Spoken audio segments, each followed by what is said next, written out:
ఇన్ని మొక్కల్ని మీరు అంటే కిచెన్ వేస్టేజ్ అని విన్నాను. అలా ఎలా మీరు పెంచగలిగారు? నేను 17 ఇయర్స్కి మా చిన్న బాబుని మా పెద్ద బాబుని ఎత్తుకొని వచ్చానమాట.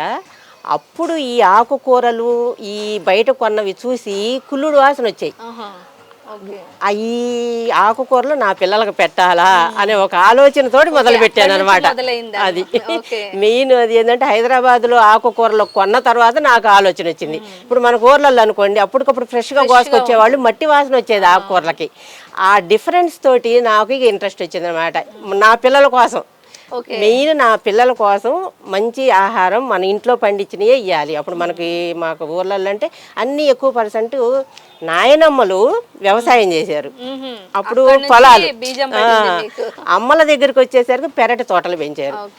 అంతే కదా, ఎవరైనా అమ్మలు ఏంటంటే ఇంటి చుట్టూతో ప్లేస్ ఉండేది. మనకు ప్లేస్ లేదు కాబట్టి మనం ఏం చేయాలి, మిద్దె తోటలు పెంచాలి, తప్పదు ఇప్పుడు.